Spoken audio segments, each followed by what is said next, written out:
Welcome to the Human Design Collective podcast, where we explore this system as a unique map of our potential, from the mundane to the mystical. If you're looking to dive deeper into human design, we will be offering Living Your Design and Rave ABCs this fall, and registration is now open for Rave Cartography beginning July 21st, 2021. You can learn more about our courses and workshops at courses.humandesigncollective.com. Most of our episodes focus mainly on human design, though occasionally we bring in practitioners who specialize in other modalities to share some additional perspectives and study the intersection of this system with other views. So today we meet again with astrologer, destiny card master, and musician Rosie Cutter. She shares her view on current events and patterns she's seeing in her own reading practice. As a natural entertainer and storyteller, she brings her enthusiasm and unique perspective to themes we are tracking through the human design knowledge. Rosie is a 1-3 Sacral Generator with entirely individual channel definition, who is creating simple and efficient tools for understanding how to support our natural gifts and growth. We hope you enjoy the show. We're excited to talk with you because it's been such an interesting year with everything that's been going on, everything that we started talking about last year with COVID and all these different events that are happening. And I know that for both John and I in this last year, there's been such a surge of people looking for guidance, looking for help, consulting, these different modalities that we all use. And I imagine your practice has been really busy and full as well. So we were excited to get to kind of jam out with you on what we're all seeing and the people that we're talking to. So we'd love to hear what you're seeing on the front lines in terms of what people are looking for and how they're handling what we've been going through. Yeah, well, first of all, definitely met a bunch of amazing new fractals and people through our last interview. So thank you so much. And it gives me a lot of hope for humanity because people are reaching out. Mm-hmm. I will say that the confusion is at its height. I don't think that that's ever going to be going away anytime soon. And I'm literally busier than ever. I've also noticed a huge uptick in different astrological sites, channels, TV shows, tarot card readers, astrology being introduced and mentioned in the mainstream more, whereas before it was a little bit kind of cheesy or you might be made fun of. And nowadays it's various power players in the world feeling comfortable enough to say that they consult astrologers in various systems. So yeah, I feel like people are reaching out more than ever. I also, unfortunately, feel like the psychological barrage of whatever is happening in the background. What do they say? Don't believe everything you think. You are not going crazy. You are really not going crazy. And a lot of the feelings and emotions that we are experiencing as a collective are not personal. These are, thousands of years of collective trauma and rage over the pillaging and plundering of this place. So it's important too that we don't distort them and hold on to them, much like human design teaches us. Because what I'm finding is much like when somebody goes through their Saturn return or their Uranus opposition, it's like your fingers are in a light socket and you can't make major life decisions under so much upheaval. I feel like everybody's in a bit of a holding pattern. Even all of society has been shut down and in a holding pattern for about a year. And now as people are reemerging, they want to create new lives. They do not want to go back to the old, most people, right?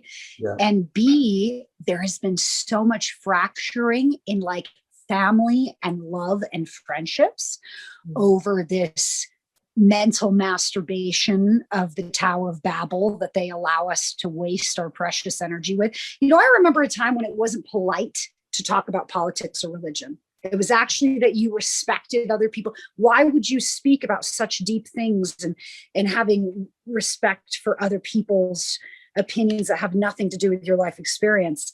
But yeah, I feel like now people are also, speaking of a lot of the human design stuff we're going to go into, they have totally disconnected or changed trajectory around their tribes, friends, family, divorces, children, everything, not going to schools, not going to colleges, not going to this corporate family thing. So I also think that people are looking for new family or new people to connect to because they don't have the old sources that they used to rely on. The old codependency, all that stuff is done. That tribal channel's finished clearly. Are you seeing this as an actual benefit for a lot of the people that you're talking to? this sort of reevaluation, reassessment, sort of reset of the norms? Here's the issue is I feel like aside from some of the charity work that I do, a lot of the people that are coming to us are the people who have the wherewithal financially and psychologically to be able to do this. Mm-hmm. So I think that that is a certain sector of society, and I think it is very beneficial. I have many friends and women, like we talked about before, who were very empowered by staying home with their children and actually realizing they can make everything work and it would look different than we thought. So also the restructuring of jobs. I mean, Aspen here, you can't get in. There's nowhere booked. Everything's done. There's nowhere to rent. There's nowhere to buy. Jackson Hole is the same. So in these ways, I feel like a lot of people's quality of life has been greatly improved, but much like Aquarius, and also the Jupiter coming into this Aquarius like it has been, the billionaires just became trillionaires, but the poor man, the middle class, the people who are rioting, my poor friends who actually still have to live in Seattle or New York or San Francisco and are subjected to this insane upheaval, incredible breakdown of the cross of planning. I mean, one of the non-for-profits that I work with here is all about reintroducing felons and people who are coming out of jail back into society. And that's not happening at all. All those services have been shut down, right? All over the country. I don't know if people realize that, but we're now just letting people out of jail and just sticking them in a hotel room. They used to get classes. They used to get training. This is done. All the cross of planning, the services, like we're talking about, you can't call 911 and get anything right now in Portland. So it's a year later. What is going on, right? Well, this is a taste of things to come. So I feel like these tools are helpful and we should even be more thankful. I'm always saying, I'm thankful that I'm in the right place at the right time to experience my highest life's frequency, because it is very lucky to not be in the wrong place at the wrong time in this game of spiritual Frogger. There were tons of people who had the right intentions that went to protest that got their faces smashed in or just had their lives ruined because they just happened to be in the wrong fractal next to somebody whose bomb was about to explode, so to speak, physically or, spiritually. So I feel like it is really good, but I also see that same thing of like, the classes, whether it's intellectual, spiritual, or financial, are only having greater and greater divides. Like, where are the services available for all the children that haven't been able to go to school? Sometimes those were the only meals they were getting. That was the only affection they were getting. That's all done. I think these tools are great for us, and we should also realize how privileged we are to even be in a place where our Maslow's hierarchy of needs is taken care of to the point that we can sit back and reflect and try to work on ourselves.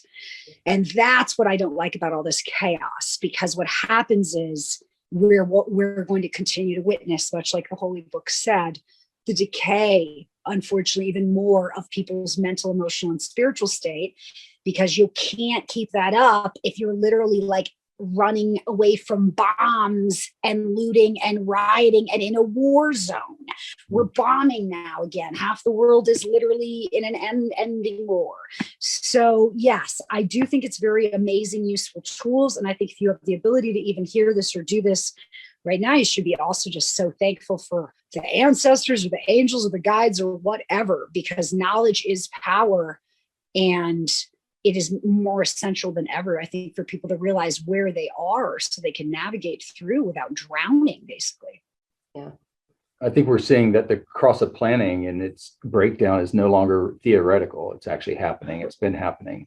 And so you've got people who are now kind of trying to figure out what's actually true, what's not true, what's up, what's down. There's confusion. We're moving into greater states of crisis. And we can see a lot of this through the planetary transit lens, through astrology and human design, depending on what system you're looking at things with. Yeah, it's interesting. In the Western, speaking of these sort of upheavals, we knew this was going to happen, but this Uranus and Taurus represents not only banking, government, land. So there was always going to be these predictions of increased seismic activity, changes around money, the Bitcoin, all that kind of thing. It reminded me, yes, of course, Taurus is Venetian. There is an entire sea change what we consider attractive, and also what we consider monetarily or physically valuable. So, for example, New York and LA had certain values that it offered, which justified the inflated prices or compensated for the other things in city living that aren't so yummy. But if all of a sudden New York and LA doesn't have a bunch of fancy people and ballerinas and restaurants and culture, it is no longer offering the same values or offerings. And now everybody is having mass exoduses to the country for a different value, a different quality of life. 20 years ago, what was valuable, or especially in the 80s, was climbing a financial ladder, being in the scene. This whole shift, as far as even what society thinks is deemed worthy, has totally gone upside down, even in just 1 or 2 years. So, and also tourist rules food, all the restaurants, tourist rules of beauty industries, all the spas, all the massage, everything that was shut down was very tourist and Venetian. Yeah. And in the nature of Uranus, it comes in unexpectedly or sudden, and it's shocking and just kind of turns everything on its head. Turns everything on its head. And that's continuing for the next few years. So I do think we'll see a reworking in the financial system, as well as the Pluto return of the United States, which is bringing a huge upheaval. Jeff Harmon just has been doing a lot of recent interviews, great spiritual mentor and astrologer guy. But he was saying that he thinks in the next 3 to 4 years, the United States will be absolutely unrecognizable to what it was 3 or 4 years ago. And that would include some of these cross-planning things. In my years in Brazil, it's so different. Even Italy, people don't follow the rules in the same way. Stoplights are suggestions. In Brazil, there's only military police. There's no civil police. So it's kind of a little bit of a chaotic free-for-all down there. And I remember my friends would be like, oh, we love to come to America because of all the systems in place, and everybody waits in line and everybody follows the rules. And this is what the breakdown is the regard for authority, following the rules. This is all done. The 911s, the school systems, the support things for the government, for the elderly, for the mentally disabled, a lot of those services have been totally cut back or cut off. So yeah, here we go. That happened faster than I thought. Yeah. I mean, I just remember being like, how can it change so much by 2027, Rock? Come on now. Yeah. Yeah, I think everybody in the human design community is pretty shocked by it, really. I mean, even people who've been around and doing all kinds of analysis for a really long time, everybody's sort of like, whoa. I mean, even with what Ross said and how things were going to change, I don't even think he thought it was going to happen this quick. Yeah. And one thing to touch upon, just while it's on my mind, a big part of the rave cosmology is around moving towards no longer having children and no longer procreating, especially in the body. And I was listening to Carpaccia, and he was just talking about how for the last 2,000 years, we've been in this age of Pisces, right? And so the fall of Pisces, the shadow, because all astrology, all human design is that or not, the fall of Pisces would be Virgo. And so for the past 2,000 years, we have been burning people at the stake, herbalists, doctors. Doctors have been persecuted right now. Doctors are still being persecuted. So this fall of Virgo, we've really kind of taken away logic, reason. I kind of just see how the medical world became so disgusting and ugly in the age of Pisces. Now that we're going into the age of Aquarius, what is the fall of Aquarius? Aquarius's opposite is Leo, children, willpower, courage, fun, entertainment, affection. And it immediately clicked to me around this thing of, women not getting pregnant anymore. I'm dealing with that hugely in my practice. And don't worry, there are many different ways that you can turn this around. Caffeine is a huge culprit in preventing pregnancy that's not often talked about. But yeah, people are choosing to gestate embryos in artificial settings. Surrogates, that's already been around for a really long time.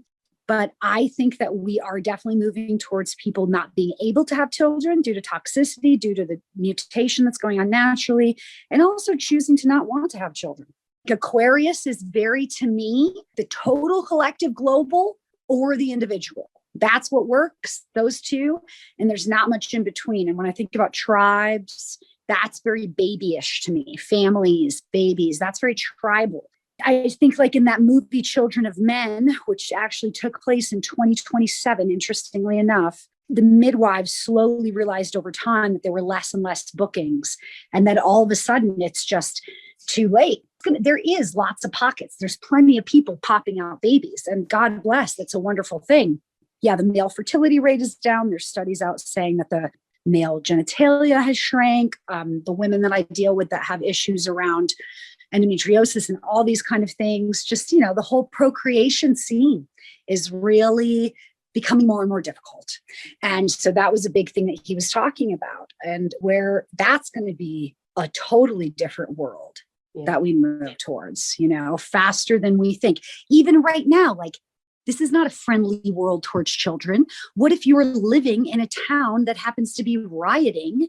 Your kids can't be outside. This is crazy. Yeah, it's interesting to look at this polarity between Aquarius and Leo. And if there was like one sign that I think was representative of the collective in astrology or in the zodiac, it would be Aquarius. There's one sign that was representative of the individual, it would probably be Leo, maybe Aries. But I think Leo being kind of a full expression of individual sovereignty, and I am the king of my own domain or the queen of my own domain. And if you look at that polarity, one of the things that I see happening out in society is that there is a certain tension. To be a little bit dramatic, it's almost like there's a war against the individual. Is that part of what we're moving into with all of this emphasis in Aquarius? I think so. But what's ironic is there's a war against the individual, but it is only through individual empowerment and survival that anybody's going to get through this. So like, what do you think all the billionaires and trillionaires picking up and going to Jackson Hole and Aspen are doing? They're looking out for their own individual interests. They are not staying in their city because they care about their community so much, or they're blah, blah, blah. No, when the flood comes, you are going to run up the hill, and you are not going to carry somebody up the hill if they're going to make you drown. Nobody is going to do that. And so it's ironic because it's almost like there's a war against the individual, but it's a facade. That's the inversion. Really, the people who are putting out the propaganda of the war against the individual, and whether they're acting under these forces subconsciously, or obviously they use these different systems and they know exactly what they're doing and exactly when to release the psychological trauma. That propaganda is being fed by people who are incredibly individualistic. And in fact, that's how they became so successful, by only vesting their interests in themselves and their protection of their own little tribe. It's going to be these pockets like we're already seeing. It is a spiritual Frogger, right? Like, you know, people got out of World War I and World War II. People got out of all the wars that are going on. And a lot of the way that you do that, unfortunately, is through money. Money is freedom. And that's why these same sort of people can keep saving themselves and their own butts and their friends, because it really reminds me of the Hunger Games. It's just going to keep getting more and more like that. And also, like, the wealthy is just getting more and more ostentatious and flashy. And like, what's attractive now, speaking of Uranus and Taurus, like, this old kind of beauty is no longer attractive in certain ways. It's really interesting, but way more grotesque and gregarious, which I definitely think of as Uranus and Aquarius, this sort of cold aestheticism, but also still very over the top. In human design, we talk about the individual. There's a lot of keynoting that points to this concept of truth. You know, what is the truth? And I think we're in a time where there's a lot of sort of obsessing and confusion about what is the truth and how do we know the truth and who's aligned with the truth and, you know, what's not. Which is also very North Node in Gemini, the global North Node in Gemini, with the South Node being in Sagittarius. You know, the low side of that Sag is that bravado. This is what I believe. I don't care what you think. Also huge inflated beliefs, but without checking the details, right? So yes, and as somebody who is individual, I think I'm always been very melancholy anyway. I think that that's part of the individual nature. If you're sitting outside of something, you see it sort of differently. But I think that that's a little bit of this wake up call, is like Harold Kurtzweiler put it. It's almost like the world was under an evil spell, or we were watching a horror movie, and the movie's over now. But just like at the end of the movie, the credits are still rolling and everybody's just processing what just happened. And everybody can shout and be loud and nobody cares. But the movie's over and we're just waking up from this bad dream. I mean, if you really want truth, the truth is this is not the good place. And there's been a lot of really negative energy that has kind of suffocated this realm and our consciousness while we're awake and we're asleep. I think most individuals might already see the world this way, but it is a bit of a wake-up call. What is melancholy? Melancholy is kind of sort of realizing the truth of what something is. And that's a little bit deflating and disappointing usually. Yeah. But if we don't recognize the truth of where we are, if you don't realize you're getting swept out to sea, that's when it's a problem, you know? So yeah, I feel like also moving towards the individualism, like Chantax had said, a lot of these tribal bonds are done to like, hey, you used to do this for me and I used to do this for you, and we're both at the country club. And now, no, people are scattered across the country, or their corporations are dissolved, and people aren't shaking on the deal and having to live up to the other side of the deal anymore. Mm-hmm. Yeah. And I think that that's also very individualistic, you know, like it's putting your own needs first. Because in the end, that's all that matters. But that's easy for me to say because I was 27-1. Well, yeah, I think you're directly speaking to this movement from the cross of planning into the cross of the sleeping phoenix, where the bargain is breaking down. That was one of the main points of emphasis that Ra always made. What happens when people are not holding up the bargain, when we're not able to get food into these cities, for example, or certain assumptions that we've been making about things being in place and people doing what they say they're going to do start breaking down, whether we're talking about what you were touching on earlier, where you call 911 and no one shows up, or, you know, the distribution chains start shutting down, or you can't get gasoline into certain areas. You're basically moving towards a new background frequency where it is going to be about individual survival. Everyone's going to be running around trying to figure out, okay, well, what do I need to do for myself or for my immediate people?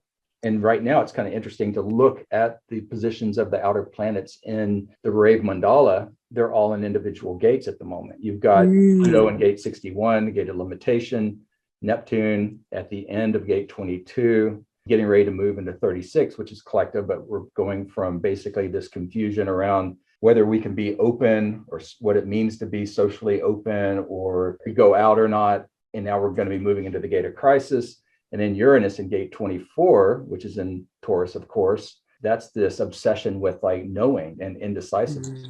Do we know what's going on? Can we tell up from down? And, you know, gate 24 is the gate of return. So there's this going back over things, trying to resurrect the values of the past, you know, the things that worked in the past. And we're saying like, this doesn't really apply now. It's different. The writing is all on the wall there. Yeah, even going back and forth with, like, I was noticing a thing I was reading for California where a lot of the teachers are refusing to go back to school. And then the parents are like, no, wait a minute, your end of the bargain is it says you need to go back now.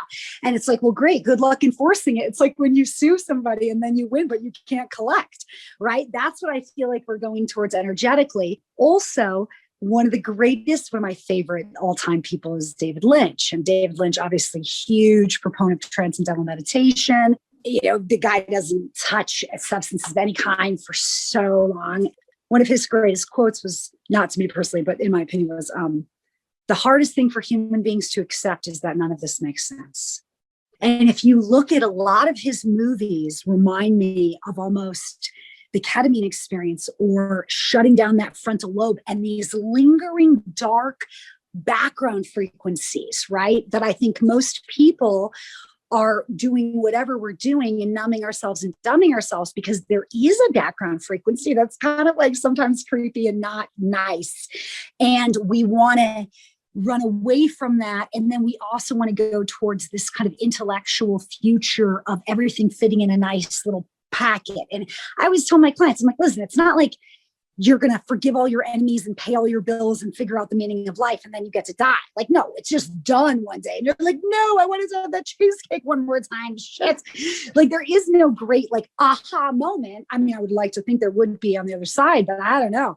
That mental masturbation and then pushing us, and like you were talking about, that defined head that we're having. I mean, it's all great to go over and look at the past, but at a certain point, the river's moving so quickly. Like, you know, like at a certain point, you don't need talk therapy anymore, man. You need to go and run a marathon and paint a masterpiece. Come on. And that's what I think is a problem too, is there's so much confusion, which is not going to go away because of the Neptune and the Mars and Uranus squares. This entire year is just a bunch of squares with Saturn and Uranus. It's going to be like liberation. We want it all. And then Saturn coming down and saying, you can't have it because you came out in the street. Now we're going to smash you.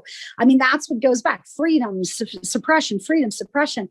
And it's almost like Doris Lessing, who was one of my favorite authors of all time, who did Shikasta, she would talk about this collective wave. Doris Lessing was a king of hearts.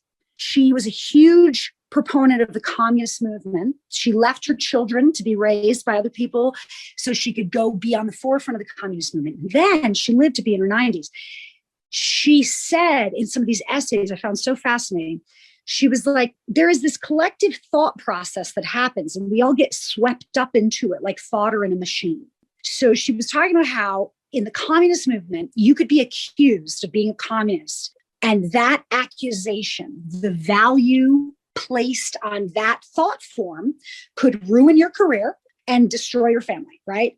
A mere 10 to 15 years later, the collective thought process and the planets had changed, and people were burning their bras and draft cards and flags in front of the White House. It was a total different thing. If you tried to call somebody communist to ruin them in the 1970s, you would have been laughed at.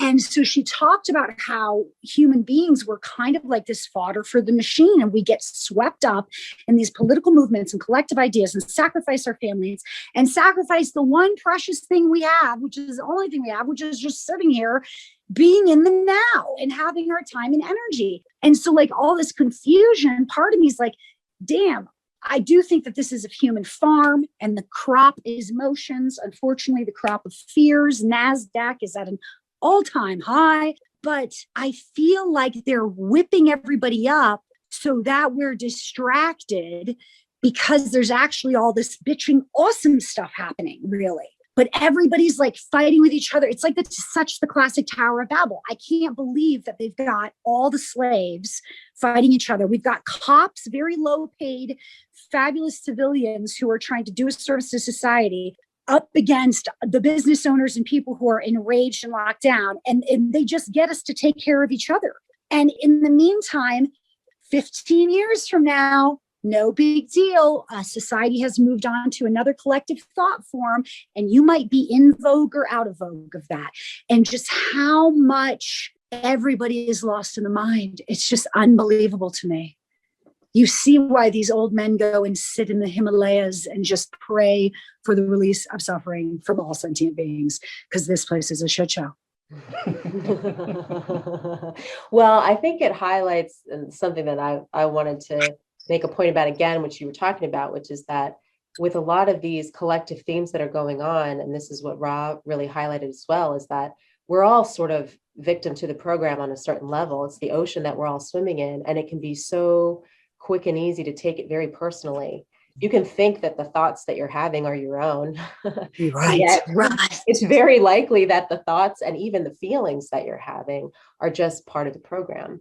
And 100%. It's not personal. And this is what I think I'm stressing more now than ever. And I really want the audience to take away is the confusion is at an all-time high. I'm sorry, it's not going away. I remember, I lived in Brazil for 2012, just in case, because my open head, and I went down all these rabbit holes, and that was my fractal anyway. But I remember back in 2012, people being like, okay, it's so intense. It feels so intense. It's going to let up after this point, right?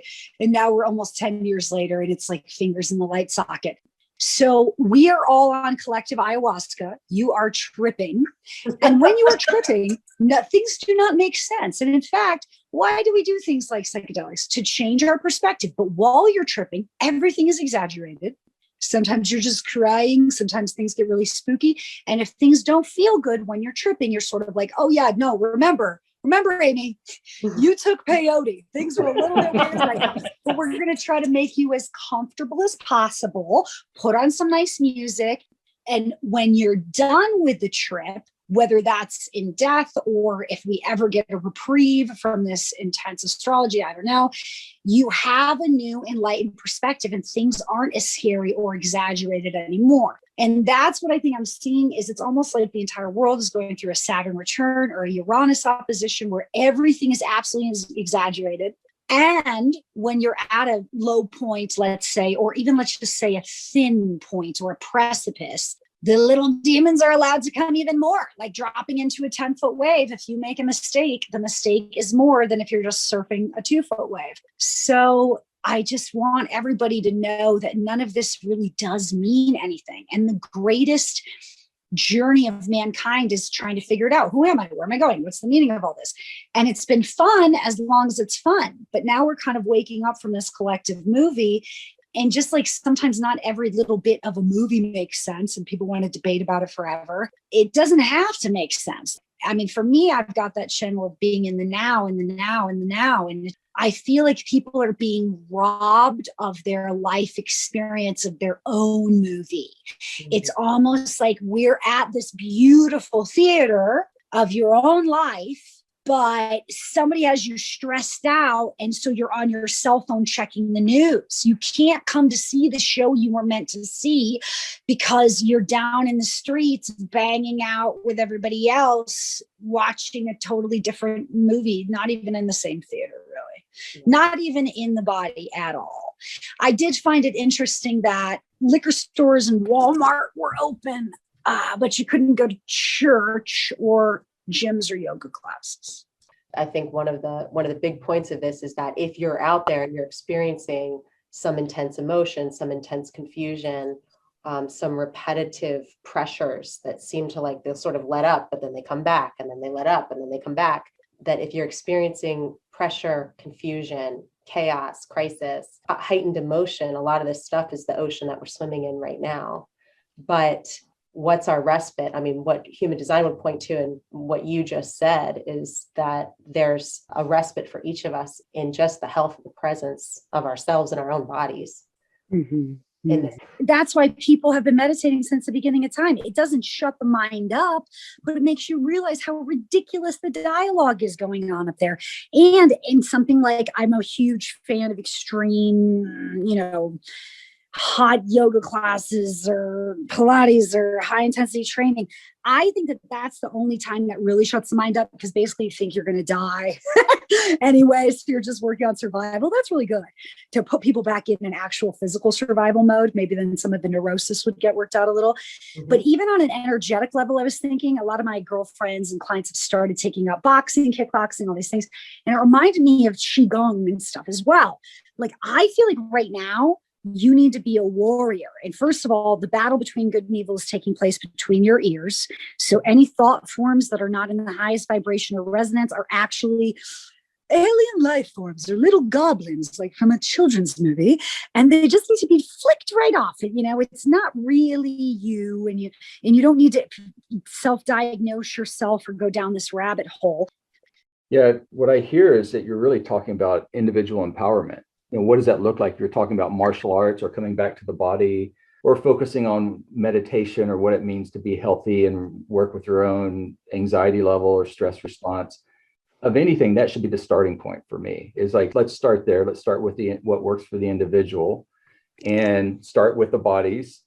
But I don't really hear a lot of those messages out there, or the type of messages that I'm hearing seem to be offloading that to something outside of ourselves, which for me is directly in contrast with kind of speaking through my design right now. But I also see it as individual inner authority as well. Like everyone has within them a connection to an embodied sense of truth in themselves. And, a lot of what we're trying to navigate is a lot of conflicting, distracting messages about what that actually means for people. That's going to be something that's applied on an individual level for each person, but I just haven't heard a lot of messages of individual empowerment out there. Right. Yeah. Well, I mean, I would say that the world has been set up to homogenize the collective for a very long time. But there are a lot of contradictive messages, aren't there, John? Which only leads me back to, where are we? And why, like all the holy books say, this is the great Maya, this is the illusion, this is not even the true reality. Where does the spirit go back to when it leaves this body and the electricity is done? These things have been the greatest mysteries, and also inspired incredible movements of society and art and music to postulate what it all could be. And that's fun as long as it's fun. But now I unfortunately feel like things are only going to get more confusing. There's only going to be more misinformation. They have these deep fake videos. They have so many people being canceled. I think that the issue is that if you follow your own internal authority and your own spirit, you always will be at the right place at the right time. And you won't be subject to these horrors that we are witnessing on a global level. However, just like in any relationship, or just like two children playing, it's really easy to be led off into these different directions because the mind tells you something, or peer pressure in society, which is also very Aquarian. Whatever the group's doing, because I don't want to stick out too much, the shadow of Leo. Why is everything set up the way it is, John? This is ridiculous. Everything is absolutely backwards. And I mean, it's been for a long time, but like I said, people are waking up from the movie now and seeing that none of these systems, castles made of sand, and they're really starting to break down, and people need to take care of themselves and their family, and always trust in God or a higher power that they'll be led to the right place, the right time for ultimate safety, and ask for that. People are absolutely ignorant to how the virus, any virus or illness, works.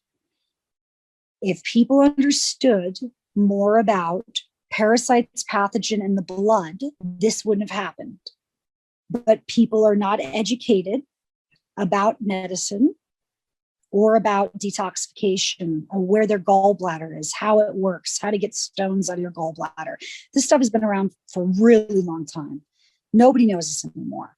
So I just am really empathetic, because I almost feel as if it's sheep being led to slaughter. It's like somebody trying to get some children into a van with some candy. This is not okay. Why aren't we empowering health? But this is where it's going. And that's also another thing too, is we have to step back and be a little bit less involved if it means that we would have to sacrifice ourselves. I'm not going to go to a war zone to go help, because I believe that staying in the video game here as long as possible is the whole point, and keeping and elevating your consciousness as much as you can. And so doing that means you want to stay alive. That's why this life extension, all the stem cells, there's technology that because we are going to stay around and see it. The next 10 years, there's going to be medical technology, because of the Western astrology as well, that is just going to blow our socks off. They're already putting in mainstream news things about med beds, UV light, ozone therapies. Stem cells are more readily available now than ever. So once again, if you're in the right place at the right time, at the upper cream of the crop of that echelon of this ocean that we're in, there's going to be amazing advancements available as well that we're not. Those leaps and bounds are incredible. But if all of these things are available and have been for a long time, one just has to beg and go back to that spiritual question of, where are we? And does it even matter? And how can I make the most of this experience in a loving, positive way and enjoy it, enjoy being embodied? They say ghosts hang around, right? Where people are eating, drinking, and having sex because they miss being embodied. They miss the physical incarnation was kind of like winning the lottery. My main point would be, as silly as it sounds, we have to get back to the basics. We have to get off of our screens. We have to be more embodied now than ever. Doing things like martial arts and exercise, like the more that I feel in my body and safe and like I could react in a split-second decision, the safer I feel with the impending chaos in the background frequency. We can't just stand here in fear. I'm not going to feed the fear goblin. If I'm feeling scared, I want to look at why am I scared and then empower myself with skills so that that doesn't seem as scary anymore. And I think that people really have to get back in their body, back in their mind, and also stay, the stimulants thing. I mean, hey, I'm a big fan of coffee and all kinds of stuff, but the stimulants, it's anger. And man, this is a stimulant culture. Go, go, go. Right. And that's, I think, adding a lot of gasoline to the flame of this neurosis and constant worry and what's true and what's not. And I need to know as fast as possible, and even like in the design, that open route now, right? Everything as fast as possible. Yeah. And on that point, what we're seeing in the just now transits for human design is a lot of root activation. So if people have an open root in their chart, they're going to be experiencing an increase or an amplification of the pressure. If you have an open solar plexus, a lot of these transits are happening through the emotional center. So there could be a lot of emotional reactivity, impulsiveness. We've got Uranus at gate 24, like we mentioned, which is bringing in this potential for that head definition and head pressure. So this is the background field that we're seeing from the transits. I think one of the things in the midst of all of these more collective forces, I think one of the things you're pointing to underneath this is that I think there can be this deep sort of mistrust of individuality and individual empowerment, as though if everyone had access to individual empowerment, then we'd all just be selfish and look out for ourselves and not care about anybody else. I know we're seeing this in the way some people are certainly handling money and finances and resources. But I think if we look at it from the perspective you're talking about, if you're talking about empowering people to get in their bodies, to trust themselves, to take charge, take responsibility for their own health, to be present in the moment and to be aware, as you're encountering your life moment by moment, that there's a lot of individual empowerment that actually leads us to have a natural sense of how to empower other people and care for and support other people. So I think this is a strange sort of mistrust that's part of the program too, that if people are individually empowered, they're not going to care about anybody else. But I think if someone is really healthy in their bodies, aware, and feels empowered in themselves, you're going to naturally find ways, you're going to naturally feel moved to support and help and empower the people that you come in contact with moment by moment. And that's something that could be very natural and doesn't require any rule enforcement. Yeah, that's also, exactly what you said. That's the big scam, guys. And that's the story of like my life or any Leo placements. We're scared to break away from the tribe. You know why people fear the individual mutation? Because people selling apples don't want to upset the apple cart. But guess what, kids? The fucking apple cart's gone. There is no more apple orchard. So your fear of that self-empowerment is leading people to this neurosis or thinking, hey, if the flood comes, I'm not healthy and fit enough, or I don't know the path to escape it. And I find it interesting as well that, like you're talking about the self-empowerment. I also have a Leo 10th house. And it's so funny that the big joke and the big scam is that they've got us all nitpicking at each other and keeping the bar really low. Mm-hmm. Like there's this great meme, right? And by the way, can we just make a side note? Have memes not been, speaking of the good side of Aquarius, one of the best, most creative, incredible philosophical art forms? Like I just looked at memes and I think, oh my God, everybody's like secret desire as a childhood collage artist is coming out in these great ways. But there's this amazing meme. And it's these two birds in a cage, and the door is open, and the one bird is flying out of the door and out the window, in fact. And the other bird says something to the effect of, oh, another loser going off into the void of nothingness, because that bird's still in the cage. And that's what the individualism reminds me of. And that's what I think also people are waking up from the scam. Like one thing too, people like to make fun of it, but there's all these like lifestyle brands and influencers. A lot of people, those people are my clients and stuff. And there's a lot of coaches and stuff coming out.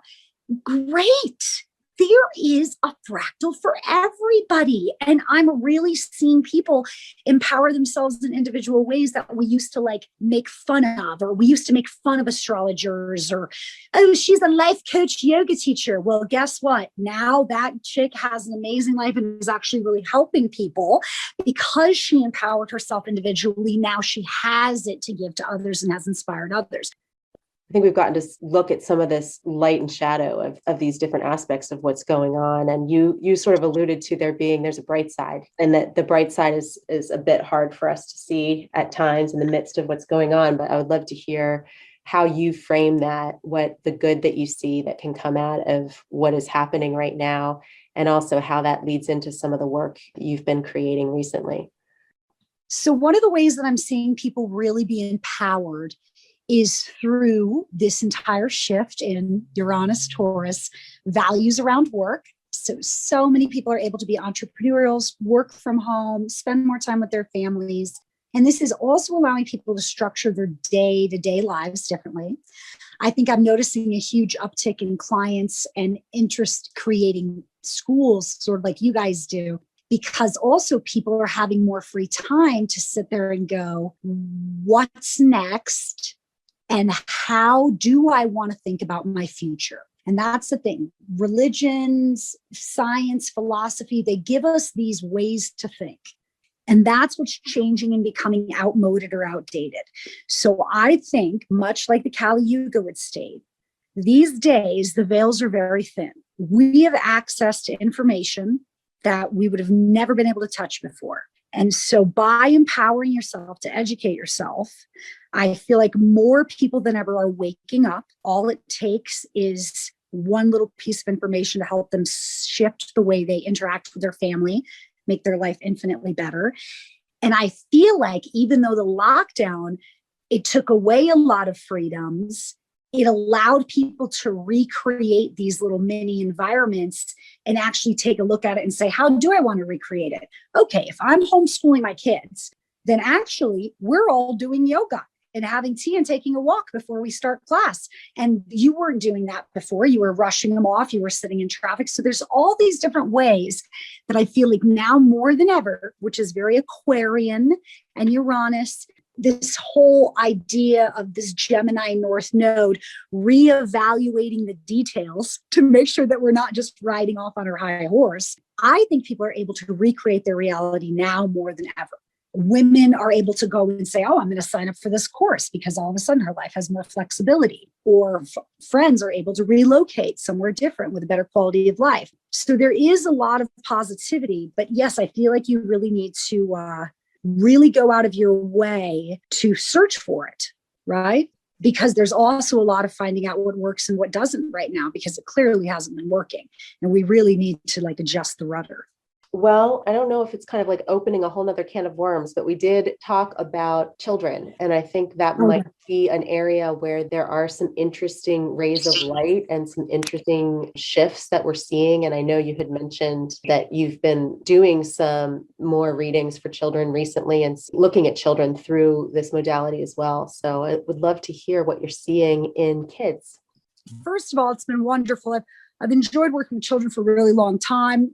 But at different points in my life, I've just been busy with all the big babies like ourselves.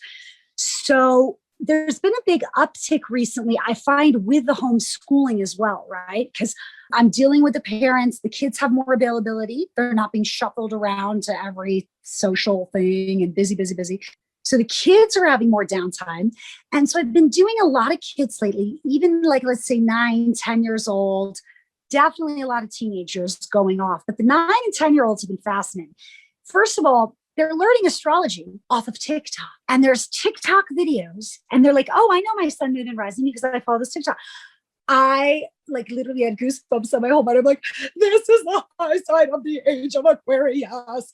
And so, I literally just had this beautiful girl the other day, a great friend of mine's daughter, and she's 10 years old and she already knows a lot about her astrology. We pulled up her design.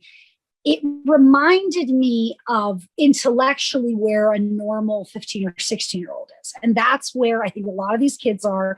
They've accelerated at a totally different rate. The technology has all been part of that. I think that they are more lost and confused and depressed than ever. Obviously, this was really difficult emotionally and socially for a lot of them. But I also find that, they come in with these totally non-judgmental little brains. And so it makes a lot of sense to them. They're like, oh, yeah, my dad has a Capricorn moon, so I know he can't express his emotions to me. Dude, that is a really positive insight for a 13-year-old teenager to have, so that she is not wanting to emotionally destroy her father. There is a certain amount of understanding that happens even through this intellectualism, however silly it might all be. Another thing that we had talked about privately, but I do want to just say, and speaking of the rave kids coming in, so I myself can personally say that I have experienced 4 families who all had children later in life, 30s and 40s. So they took the genetic tests and they were all told that there was chromosomal mutations and advised to not have the children. The children would probably have Down syndrome.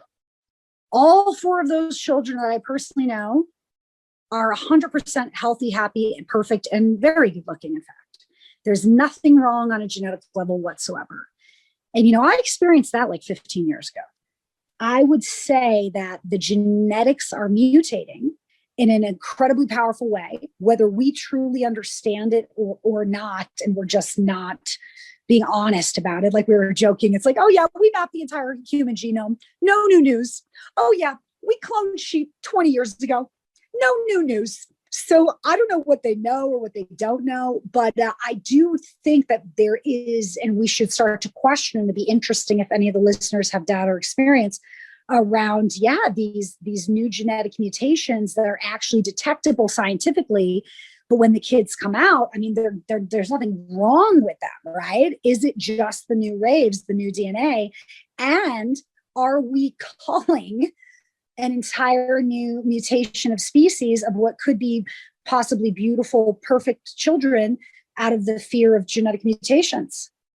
Yeah, it kind of feeds into a lot of the themes of this whole time in general. There are mutative things happening, and we may not be able to predict exactly what they mean, or the science or the typical or the expected outcomes are not necessarily what we may think they're going to be. I think it's an unexpected time. I mean, that's very Aquarian too, right? Mm-hmm. So, well, and Saturn in Aquarius too. This would not be a great year to be making uninformed scientific experiments. I literally just saw something in the news that human rights groups are upset because China has all these human monkey hybrids. I mean, my open head used to go down to all these fascinating. It's also fascinating. But at the end of the day, I think one of the greatest gifts of human design is, does it even matter? If it's fun and it's interesting, it's good, as long as it doesn't become fear porn. But I will say around these children are more interested than ever on finding parents being able to and being willing to use things like therapy and these great tools to get their children sessions. I've experienced working with children for many years anyway. So I think that helps. You guys have kids. I think that helps. But I think that we should think about that and bring something to the table and start to focus on that more, because a lot of my work has always been with families. The parents wanted to know the kids' stuff anyway.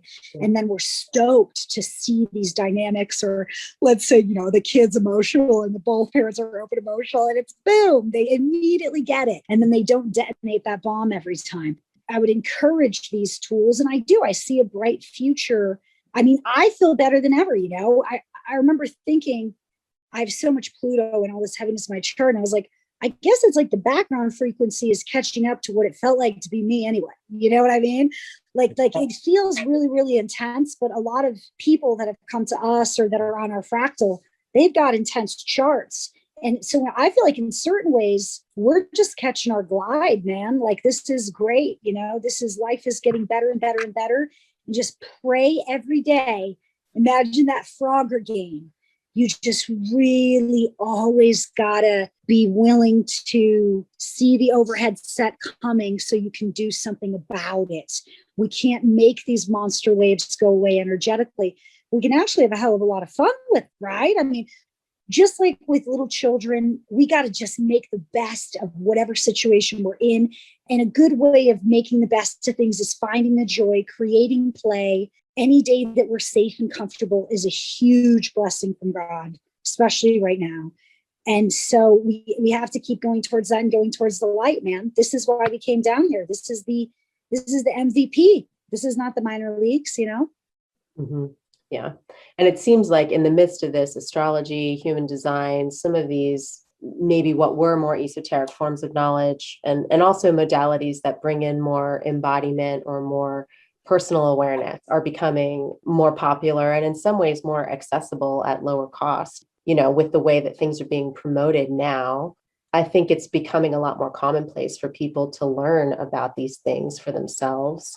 And I know that you've been working on something, because there are a lot of people out there who may not want to, or have the time to, or be able to process how deep the details can go in some of these systems, that there are some very simple access points that can be really practical. I know that's something you've been working on. Can you share with us what you've seen that can be helpful to people in a really simple way?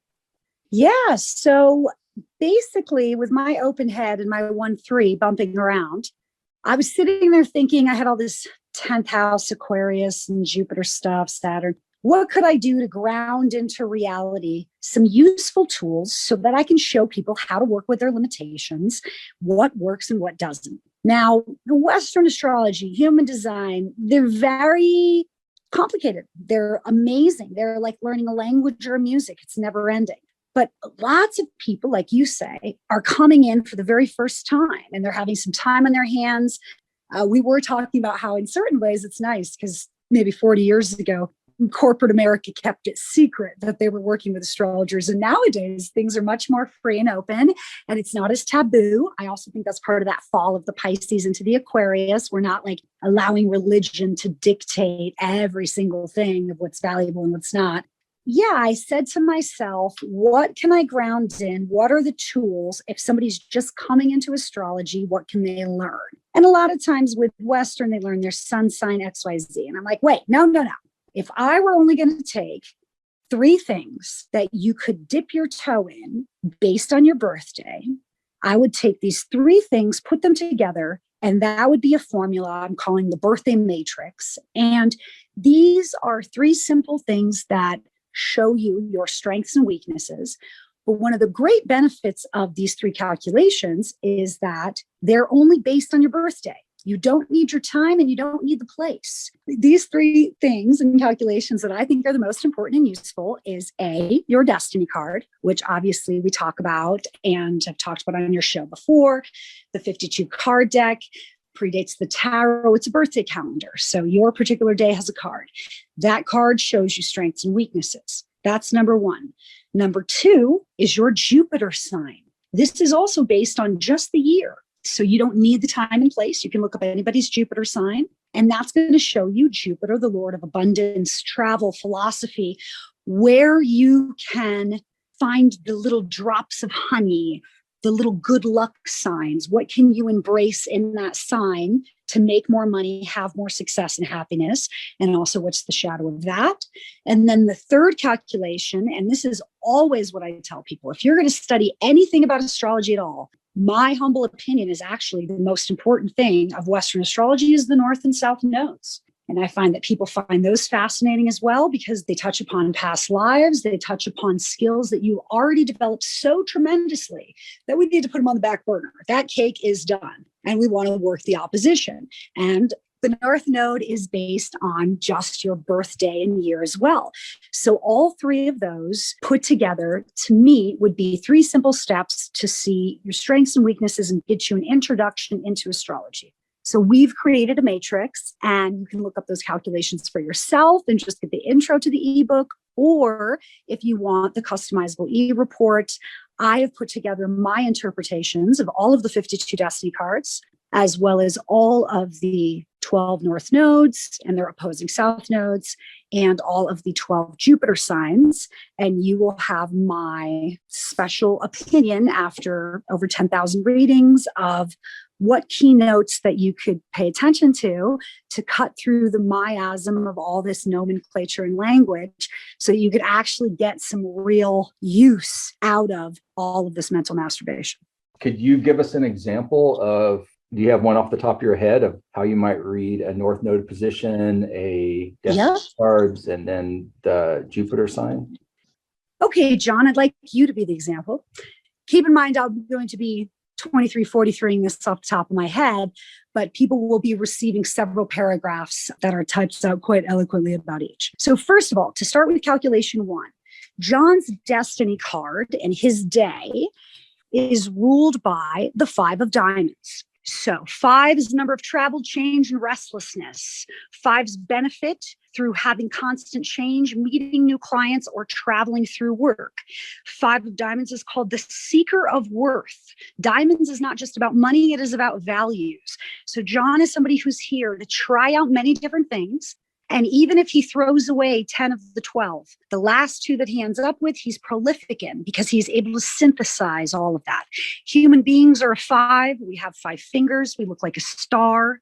5 has the stability of 4, but wants something more. It is travel, change, restlessness, and dissatisfaction. Many amazing artistic geniuses are 5 of diamonds, and I believe it is through their spiritual restlessness that they ended up where they did, including David Byrne from the Talking Heads is a 5 of diamonds, Kate Blanchett is a 5 of diamonds, Henry Mancini, Dustin Hoffman. It's an incredible dynamic person, and they would benefit from being able to have the freedom to taste many different things and then see which one aligns with them the best. So there's your 5 of diamonds, your destiny card. Then your North Node, and everybody right in your year has a North Node in Aries. So if the North Node is in Aries, that means the South Node is automatically in Libra. So many of John's past lives have been focused on maintaining peace, harmony, cooperation, and supporting other people. A husband, a secretary, a manager. John has an amazing gift for being the support person, seeing both sides of people's situations and being very diplomatic into coming to a resolution, which also reminds me of your projectorness. So that Libra muscle is now complete. In this life, we need John to learn to put himself first. So any way that John can embrace learning about himself, Aries, physical activity, entrepreneurship, anything technical, surgery, computers, science, hands-on technical, that is going to balance John out. Now, it doesn't mean that John can't have clients. Clearly, he's very gifted at this. He's a master of Libra, partnerships of all kinds. But what ends up balancing him and giving him the greatest joy is learning what he wants and where he'd like to go and blazing a new trail so that he can have a new place to lead his clients to, or to lead his loved ones and friends. In the past, John was comfortable with letting other people be the leader. And also, I will say, in this life, with that Aries North Node, getting in touch with healthy anger. So I always, and you are a very peaceful guy, man. You've got a super shanty vibe. So like, I would be like, hey, you need to go to one of those like death metal concerts. And you know what I mean? Even though it's not what comes comfortably, of course it's not. Just like my arms aren't as strong as my legs. So I don't do chaturanga right. But the very thing I need to do is the push-ups so that I do it balanced. So we would focus on a lot of the positive things around Aries to make money and watch out for that Libra. And then the third calculation is your Jupiter sign, which for you, your Jupiter is also in Libra. So that's interesting. So there is a opposition there. Think of that as family, friends, and obligations sometimes get in the way of your career and money. And so learning to balance those two things is a big part of the life challenge. But when Libra would be in Jupiter, you know, I would literally say to these people, you're going to make money with anything to do with, first of all, beauty, women, decorating, design, clients of all kinds, being a mediator. There's even specific colors that you can wear that will enhance this. So the opposite of Libra is Aries. So one of the things that I would say is that we would want you to go into partnerships, even though you kind of think you need to do everything alone in order for it to be done right. This is why it's so important for people to actually have real readings with somebody who can talk to you about what's going on. I've had so many people who have like bought a book or bought a report, and then they read two things like I just read to John that are totally conflicting. And I have several of these in my chart too. This does not negate your success, but it's like a pot of soup. One is the potato, one's the mushrooms. They serve two different purposes. You can look at the high side and the low side of both of them. But that's why it's so important. Like they say, a little bit of information is a very dangerous thing.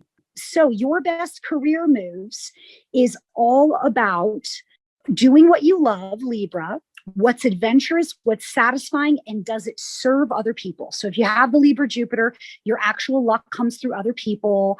That's very projectorish. It also says luck comes to you best through what you know. It's not really ever about your reputation. It's really about you having that Aries backbone of something nobody can ever take away.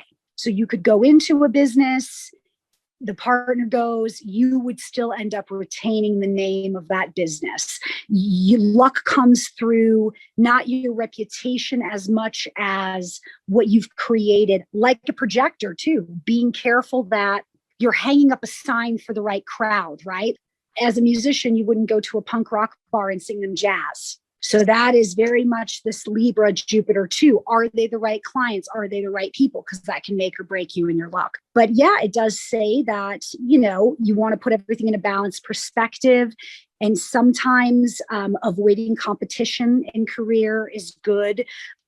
Luck comes to you through being tolerant of other people's point of view, even if that's not what you end up acting upon. Yeah, a lot of that resonates. And I think what you're saying about the polarity between Libra and Aries isn't so much a contradiction. It's just adding more subtlety. And, there's a little bit more complexity to it, just like our lives are. And for me, pretty on way of approaching this. The ebook is really about the simplest way to understand their unique path to success in this world or prosperity. I would say we'll focus on love, but it's almost like how to access your luck. And I would think of it as your aperitif into astrology or human design. Like, here's a few things, very fun, very light. You could buy it for a loved one and it's not going to feel like they're thrust into some deep philosophical journey of Alice in Wonderland with Rosie. You know what I mean? I am focusing a bit on money, career. Those are a lot of the questions that I'm getting. With my Leo Midhaven, one of the things that I try to do is see what people ask me for. And a lot of people ask me for things like astrolocation. So then I started studying that deeply. People ask me a lot about the career. So then it's like, okay, Midhaven is also a wonderful career calculation, but you need the exact time. And I already feel like so many things around the Jupiter would help add additional tips there as well. So yeah, I think that the focus is, how do they find their luck? How do they end up in the right place at the right time so they get that perfect wave and don't end up in the washing machine? And the problem is, just like our own tendencies, our own past life habits, the ocean is always trying to pull you into the impact zone exactly where you don't like to be. And that's why the North Node or working with some of these systems have been helpful to me, because as opposed to judging my vulnerabilities or weaknesses, it's almost like, hey, I have really strong leg muscles. We don't want to chop my legs off. I just want to work my arms out to be balanced, right? So if you can look at these quote unquote negative aspects or personality traits that you have, and you can even on an intellectual level go, oh, okay, because this was in my past lives. I was a soldier and everybody's out to get me all the time. So in this life, I come in not quite being able to trust. Even if something helps click in your mind with that you're able to move on and let go, I think that's really important. One thing, speaking of the human design, that Ra always said was about the PHS was, if you're operating correctly with your diet and your PHS, all those old stories about your childhood and the trauma go away, because it's not on a cellular level that you're identifying with it anymore. And that's what I feel like sometimes the gift of these North nodes, or even just reading about your destiny card, because sometimes it literally does say things have happened to you at ages 5 and 6 that cause you to retreat from trusting other people completely. And it's like, whoa, hundreds of times I've said that to the person because of these particular birthdays. And it was true. And it helped them kind of depersonalize from it. Feel like a lot of what's going on now is, once again, my favorite word, but that mental masturbation where people are rehashing the past and all the injustices and da da da. And it's like, dude, it's over. We're just beating a dead horse. We need to move on from this. So in these tools that I'm offering people, it's like, hey, sure, you have an Aries North node. So keeping the peace and supporting somebody else and waiting for somebody else does come easier to you. That also makes you a very kind, gentle, considerate person.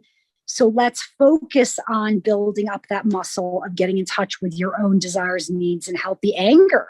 And I will say, even the work that you're doing, John, that's very Aries North node, pointing out in society what is no longer working, and let's do something about it. We can't be complacent. We can't just straddle the fence. It's not working anymore. So I totally see you embodying that Aries North node. And they say that we go towards our North node in, 40s and 50s. Yeah, makes sense. Well, cool. Thank you for that. That was very interesting and was helpful personally. And is it an ebook or a report that you're putting out? How can people find you and what should they expect? It is a customizable e-report. So it has two parts. The first part is my ebook. And it's just a little book talking about what these three calculations are, my experience in astrology, how it's helped me in my own life. And then the second part of the ebook is your own customizable e-report.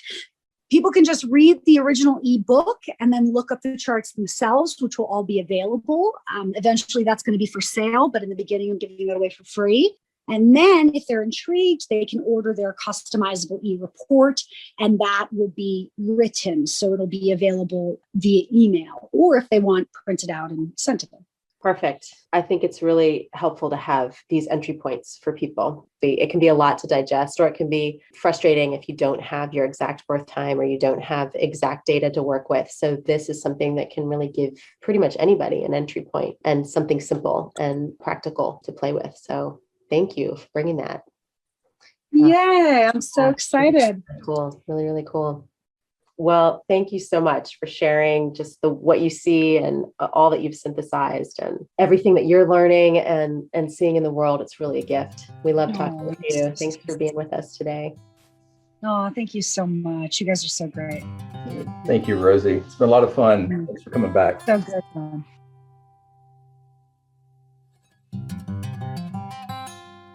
Thank you for listening to the Human Design Collective podcast. If you enjoy the show, please review us and share. You can find us at humandesigncollective.com and explore our course and workshop offerings at courses.humandesigncollective.com. Music for the Human Design Collective podcast is courtesy of Anders Parker. For more information, see the show notes. And please stay tuned for more upcoming episodes on the same channel.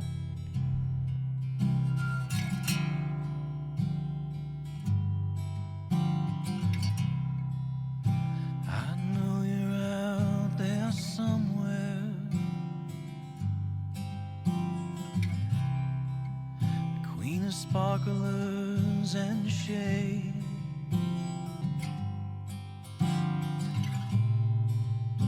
You might be feeling